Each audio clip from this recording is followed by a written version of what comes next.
Welcome to another Takeoff Monday. I'm Rosanna Catalano, and I'm coming to you live from my home office in Tallahassee, Florida. And my co-host, as always, Hi, I'll let her introduce herself. Hi, I'm Joy Tootle, and I'm live from my home in Gainesville, Florida. Welcome, welcome, welcome, welcome, everyone. I'm very excited about tonight's topic. It's something that we both know about as attorneys. It's about selecting and working with an attorney when you start your new business. And I'm really excited about this topic. We work with a lot of clients that are starting their business. And one of the first things we tell them is make sure you have a good accountant and a great attorney. Both can be absolutely invaluable to the growth of your business. So I guess we should start with our topic tonight, shall we? Get going? Yep, sounds good. Yes, choosing the right attorney is very important because ideally, this professional will be with you through the life of your business. And this person will help you navigate the legal challenges that come your way. It's important to hire a lawyer that you trust, that you like, and that you can afford, but that's not easy. And I know the thought of hiring an attorney can be very stressful. It's not a pleasant thought. Immediately, you probably also envision your checking account taking a huge hit. And although legal fees can be pricey, a smart attorney can enhance your bottom line and help you avoid much bigger expenses in the future. So while it may seem hard to swallow the fees to hire a lawyer to keep you out of trouble, it's only a small fraction of the amount it might cost you if you need an attorney to get you out of trouble. A good business attorney can determine the best corporate structure for how you set up your business, can help provide sound advice regarding the legality of various possible courses of action, and can act as a sounding board for both business and legal issues. This person can also help you navigate various business issues, anything from zoning to real estate, contracts, copyright, trademark, taxes, licensure, lawsuits, liability, and so much more. There's just a lot of different types of law that can come into play when you're talking about a business. A good attorney is absolutely worth their weight in gold. And I think a lot of people make the mistakes. They go out and buy some of these legal guides, which are great. They're a great way for you to get an overall picture of what's going on in your industry and in your business. But by no means should you absolutely rely on these legal guides 100% because every state is different. Usually these legal guides are written with a general population in mind and with a sort of a broad brush. And each locality and each state is very different when it comes to regulations, and the rules can be just ever so slightly different, even from county to county. So that's where a really good experienced attorney comes in, and that's where it's really helpful to you. One of the most important things that a corporate attorney can do for you is to identify issues that are on the horizon for you that can that can help your business. So, one of the examples is really just issue identifying. And as another thing that an attorney can do for you is they can be a really good information broker for you, if that's such a term. So, if you work with a really good business attorney, they've been doing this for years. They know really good accountants and they can refer you to them. They know really good PR people if there's an issue and you're going to have to work with the media. They know a lot of good people that can be on your team and that can help you. So they're great with regards to that. They also know good bankers, potential board members. There's a lot of things and places that they can direct you to. In addition, as your business expands, there's always going to be issues related. Joy spoke about this earlier, whether it's your corporate governance, employees. My dad used to joke, when you have employees, you have problems. And I think that's still kind of true today. So, as your employment pool grows, as you develop intellectual property for your business, as your taxes get more sophisticated, you're really going to need a good attorney to help you tackle those issues. And focus, they're going to help you focus on your business while they take care of some of this other stuff that's going to cause you problems. A great way for you to find a really good attorney is through referrals.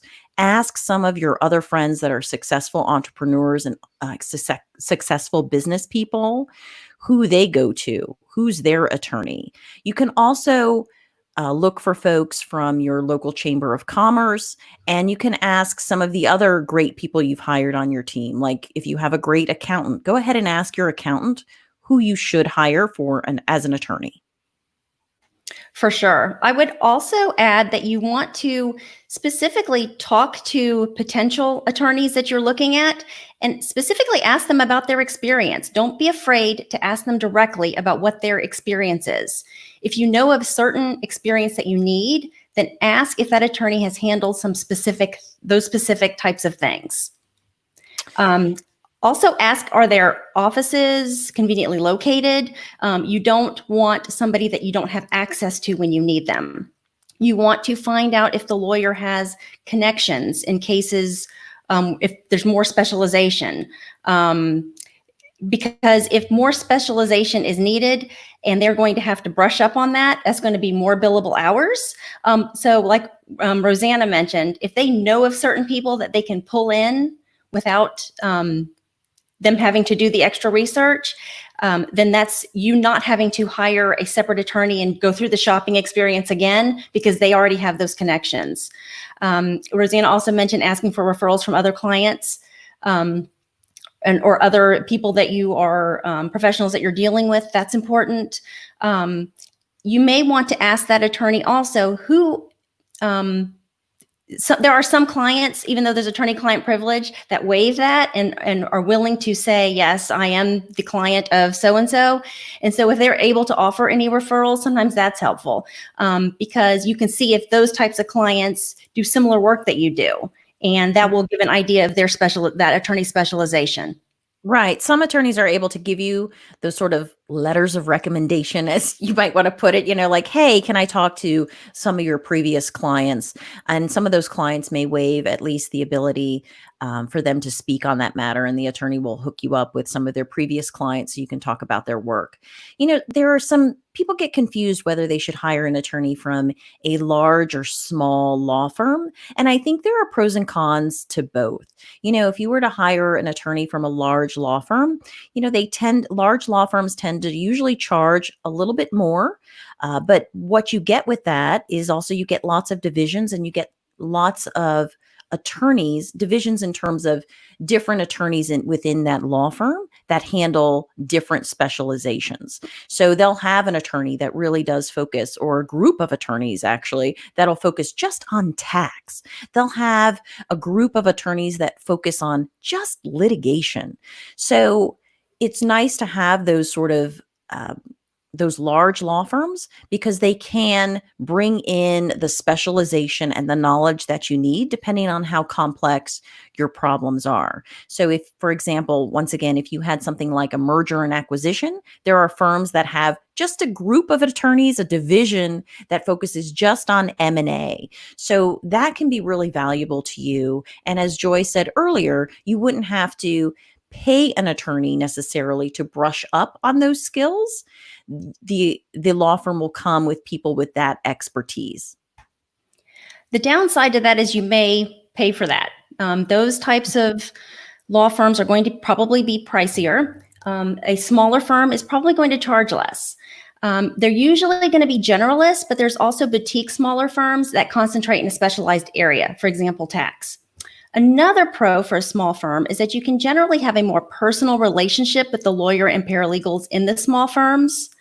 A negative would be, depending on the small firm, they might not have all the skills that are needed to grow your business. So the bigger firm are going to have these divisions and departments that you don't have to switch attorneys or attorney offices. It can be farmed out to the different people that specialize. But in a small firm, it may have to go actually to a totally different firm if there's some new issue that's just completely outside of that attorney specialization. Right. Well, let's go ahead and take a quick commercial break. Sounds good. At Rocket Ship Consultants, our mission is to launch your business, career, or podcast. Our team works with you to start and grow your business with fresh ideas and inspiration. Let us make key introductions on your behalf and leverage our network of contacts. Talk to us before you send your application in for a new position, a university admission, or a scholarship. From resumes and interview preparation to negotiating offers, our experienced career advisors can help you at all levels achieve your career goals. Let us help you take that dream you have for a podcast or video and turn it into a reality. Rocket Ship Consultants offers a variety of services, so check out our website at rocketshipconsultants.com. Take off with Rocket Ship Consultants and launch your business, career, or podcast with us.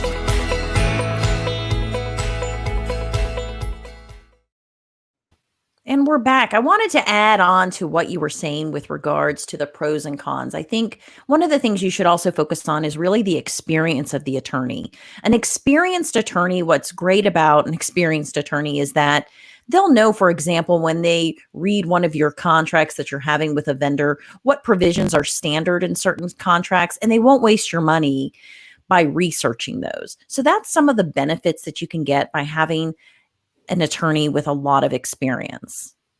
I think another thing you want to look for when you're doing attorney shopping, meet with these attorneys personally and check out their personality. Keep in mind that attorney is part of your team and should fit in. So you want somebody that you can trust, somebody that you're comfortable discussing problems with, and you want your employees to be comfortable discussing problems as well. Because they need to give honest and upfront answers to the attorney if there are issues that are arising. And most importantly, trust your gut. Personality is key as far as comfort level goes, but you want to be sure there's substance behind the talk. Yes. Yes, you do. You do not want an attorney that is all sizzle and no steak. So definitely you want to make sure that while the personality is great and you're really having that chemistry, that there's also some real substance behind it. I do want to talk about costs because a lot of people get nervous about the cost. Most attorneys do get paid by the hour, and rates can vary drastically in terms of how much they charge per hour. Most attorneys will, in fact, require a retainer at the beginning where you pay a large sum of money, and then as they work your case, the money is deducted from that original amount. And also look into the role of others who are in the attorney's office. There may be junior attorneys and paralegals. Ask who will be handling your case. Some attorneys will hand off client files to paralegals and less experienced associates. These individuals tend to still be very knowledgeable, and this can be cost effective because they charge a lesser per hour rate. But you want to be told about this in advance, and you want to be okay with this and know that this is happening before it just happens. You also want to ask about the technology that they use in the office and how, because there's a lot of times that you're going to be corresponding with your attorney, and a lot of it is done via email, especially nowadays. So you just want to make sure that there are safeguards in terms of technology to ensure confidentiality when you are emailing your attorney. And there are still times when you really should pick up the phone or meet with your attorney in person, and your attorney will guide you in that respect when you call and let them know what the problem is happening. When you're corresponding with different attorneys in doing your attorney shopping, look at the timeliness in how the response is back to you and your questions. You can get a good feel for how the attorney-client relationship will go early on. If the lawyer's not getting back to you or taking forever to respond, then that's a bad sign. Yeah, and you really, it's nice too to have an attorney that has some background in your industry. So if you are an entrepreneur with a restaurant, it's nice to work with an attorney that has had other clients in the restaurant business or has some familiarity with the restaurant business. They'll understand some of the issues that you have. They'll also anticipate some issues that you might have. So that also may be something you want to consider in experience, is whether this attorney is familiar with your particular industry. I don't think it's needed or required, but it is really nice to have. And once again, don't forget that your attorney can really serve as a network for you for other great people on your team, whether that's bankers, if you're seeking venture capital, you might want to work with a law firm that works with other people that need venture capital. They'll know the venture capital firms in your area. So those are the types of things to keep in mind. And before making any final decision on an attorney, do a little bit of research. Look up that attorney, check the various review sites, definitely check your state bar website and find out if there's been any discipline filed against the attorney before you decide to hire that attorney. And there may be some red flags, and you want to know that up front as well. Well, before we wrap up, I think, Rosanna, you wanted to tell us a little bit about what Rocket Ship is doing and the Florida Bill. Yes, we're very excited. So, with COVID-19, things have just been hard in terms of really networking. And I know we have a number of clients that are trying to make career transitions or entrepreneurs that are trying to link up with other folks. So, what we've decided to do, and we're excited that we're going to launch it this Thursday, is we're going to launch a sort of similar show to what we have here, but it'll be a little more casual. I hope a lot more casual. We'll bring some guests on the show, and we encourage people to come and watch and to participate. So you'll be able to network right from your couch, and we're going to call it the Launch Pad, and we're going to air it on Thursday at 8 o'clock Eastern time, and we hope you'll join us. We will go around the room, quote unquote, I guess you could say, where we will introduce those that are watching to those that are on camera so that everyone can get to know each other and make it, something very easy and relaxed. We'll talk about maybe what's happening in people's days, what they're eating, what they're drinking. We're not going to make this super business related, a little bit lighter. But we do want to give people the opportunity to interact. So I'm very excited about this happening on Thursday. The other things that we have going on, we sponsor a podcast. It's called The Floridaville, and you and I both work on it, and I'm really proud of it. So this week we made the jump. I should say last week, actually, it was Friday. We made the jump from audio to video, and we did some video live streams. It was very exciting. We were able to have Jared Graybale, who is a entrepreneur from the First Coast of Florida. He owns a food prep company called Superfit Foods. What a great interview that was. And you can find that interview on YouTube or our Facebook page for the Floridaville. We also had the opportunity to interview Heather Geronimus. She's a PR executive with Ultimate Software out of Fort Lauderdale. What a great interview she was. She's very involved with Mothers Against Drunk Driving and is now the chair of their national board of directors. Really great stuff. I hope you'll listen to those. And coming up tomorrow, I'm going to be interviewing Colette Hardiman, an artist here in Tallahassee. She's actually really focuses on murals, which is amazing. She has nearly 70 works around town. And we'll be interviewing her at 3 o'clock tomorrow on Tuesday, June 30th. We also have on Wednesday, July 1st at 8 p.m., we will be interviewing Christy Harris. She's the vice president of financial affairs at the University of Central Florida. I'm really excited to talk to her. It's been great while setting this up, getting to know her as well. So we have tons of stuff that's happening and coming up. So very excited about all of it. All right. We want to thank our sponsors for sponsoring our show. We are forever grateful to our fabulous sponsors. And please contact us if you're interested in being a sponsor. We're very excited to have you if you'd like to be a sponsor of our show. And at the end, we'll always put, there's our contact information. We'll put our contact information. Please contact us if you need to get a hold of us, if you want to make a career transition, if your business needs some consulting, if you want to launch your podcast or your live stream, please give us a call. We're happy to help. All right. Well, good night, everybody. Good night.